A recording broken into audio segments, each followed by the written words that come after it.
أعوذ بالله من الشيطان الرجيم. بسم الله الرحمن الرحيم.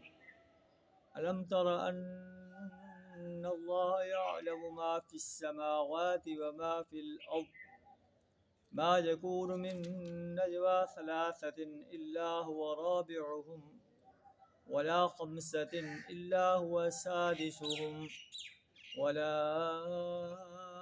أدنى من ذلك ولا أكثر إلا هو معهم أينما كانوا ثم ينبئهم بما عملوا يوم القيامة إن الله بكل شيء عليم.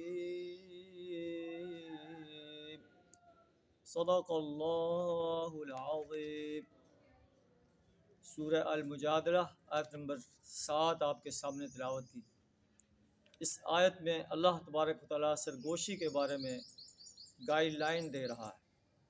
اللہ فرماتا ہے کہ کیا تم کو خبر نہیں ہے ان اللہ یعلم ما فی السماوات و ما فی الارض، کہ اللہ زمین و آسمان کی ہر چیز کا علم رکھتا ہے.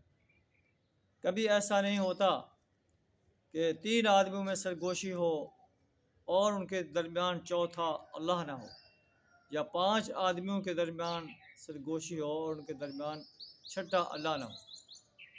خفیہ بات کرنے والے خواہ سے کم ہوں یا زیادہ ہوں، ہوا معہم اینما کانوا، اللہ ان کے ساتھ ہوتا ہے وہ جہاں بھی ہوتے ہیں. اللہ کا ساتھ ہونا یہ نہیں کہ اللہ ساتھ بیٹھا ہوتا ہے.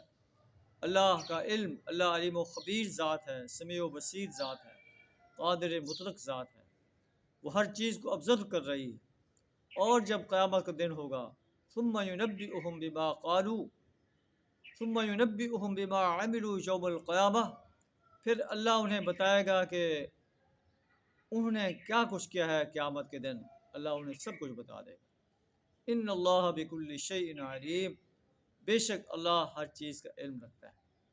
اللہ تبارک و تعالیٰ ہمیں ایسی سرگوشیاں کرنے سے اپنی پناہ عطا فرمائے جو اللہ کے نافرمانی کا سبب بنتی ہو.